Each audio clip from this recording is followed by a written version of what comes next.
Hello সবাই কেমন আছেন? আশা করছি সবাই ভালো আছেন এবং সুস্থ আছেন। তো আজকে আমাদের যে টপিকটা হচ্ছে আপনারা যে কোনো অ্যান্ড্রয়েডের অ্যাপস কীভাবে আপনার কম্পিউটার বা পিসি বা ল্যাপটপে ইউজ করবেন।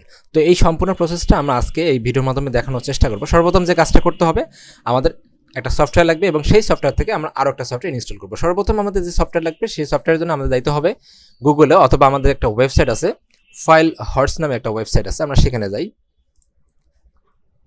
তো আমার ফাইল হর্সের ভেতরে ঢুকলাম এবং এখানে নিচের দিকে আসার পর আমরা দেখতে পারবো ব্লু স্ট্যাক্স নামে একটা সফটওয়্যার আছে, আমরা সেটা ডাউনলোড করবো। ডাউনলোড করার জন্য আমরা ক্লিক করবো এবং এখানে ক্লোজে ক্লিক করবো। এরপরে আমাদের যে ফ্রি ডাউনলোড নামে যে অপশনটা আছে, এটা হাইড ছিল, একটু আপার দিকে ওপেন হলো। তো আমরা ফ্রি ডাউনলোডে ক্লিক করবো। ফ্রি ডাউনলোডে ক্লিক করার পর আমার পরবর্তী যে স্টেপটা আছে স্টার্ট ডাউনলোড, তো স্টার্ট ডাউনলোডে যখন আমরা ক্লিক করবো আমাদের এই অফিসিয়াল ওয়েবসাইটে নিয়ে যাবে। এখানে আসার পর আমরা এই যে ডাউনলোড স্টার্ট নামে যে অপশনটা আছে সেখানে ক্লিক করবো এবং আমাদের যে ফাইলটা আছে সেটা ডাউনলোড হয়ে যাবে। এটা ওপেন করে আমরা জাস্ট সেট আপ দেবো। আমি সেট আপের প্রসেসটা দেখাচ্ছি না, এটা সিম্পল, সবাই পারে। সেট আপ দেওয়ার পর আমাদের জাস্ট আমরা সার্চ দেবো যে ব্লু স্ট্যাক নামে যে অপশন আমাদের সফটওয়্যারটা আছে,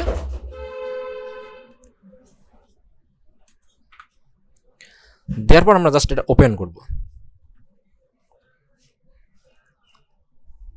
আমাদের এটা ওপেন হওয়া শেষ হয়ে গেলে নিচের দিকে দেখেন আমাদের এইদিকে একটা আইকন দেখা যাচ্ছে, এটা হচ্ছে আমাদের মূল যে আমাদের সফটওয়্যারটা, সেটা হচ্ছে এটা। তো এটা আমরা একটু ইনস্টল করে নেই।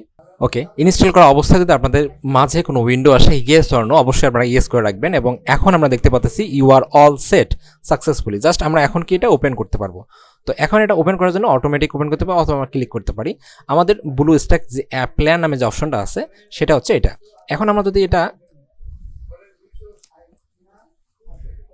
কেটে দিই, দেওয়ার পর যদি আমাদের এই অ্যাপসটা রাখি, তাহলে আমাদের এই অ্যাপসটাতে সব কিছুই করতে পারবো। এর জন্য আমাদের কি কাজ করতে হবে? সর্বপ্রথম হলো আমাদের প্লে স্টোর নামে যে অপশনটা দেখতে পাচ্ছি, আমরা সেই প্লে স্টোরে একটা গুগল অর্থাৎ জিমেইল অ্যাকাউন্ট আমরা এখানে লগ ইন করবো। এখানে ক্লিক করার পর আমাদের সাইন ইন দেখাবে, আমরা এখানে একটা অ্যাকাউন্ট লগ ইন করে রাখবো। ঠিক আছে, একটা লগ ইন করি।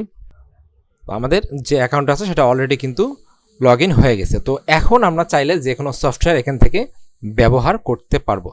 সাপোজ আমি যদি এখান থেকে যদি মনে করেন যে একটা সফটওয়্যার ডাউনলোড করবো, মেসেঞ্জার বা হোয়াটসঅ্যাপ বা ফেসবুক, সাপোজ আমি ইউটিউবটা এখানে ডাউনলোড করব। তো আমাদের ইউটিউব কিন্তু অলরেডি হয়ে গেছে। আমি যদি চাই যে এখান থেকে আমি আসলে যে কোনো একটা অ্যাপস ডাউনলোড করব, সাপোজ বিকাশের অ্যাপস, আমি এখান থেকে বিকাশ অ্যাপসটা ডাউনলোড করতে চাচ্ছি। তো এখানে আবার পেন্ডিং দেখাচ্ছি, ইনস্টলটা কমপ্লিট হয়ে গেলে আগেরটা। তো আমাদের এটাও কিন্তু কমপ্লিট হয়ে যাওয়ার পথে 48%। ওকে, তো এই ছিল আসলে আমাদের সম্পূর্ণ সিস্টেমটা। আপনারা যে কোনো ধরনের অ্যান্ড্রয়েড অ্যাপস আপনাদের পিসিতে ব্যবহার করতে পারবেন। ঠিক আছে, থ্যাংক ইউ সো মাচ ভিডিওটা দেখার জন্য। ভিডিওটি যদি ভালো লাগে থাকে অবশ্যই একটা লাইক এবং একটা শেয়ার করবেন। Thank you.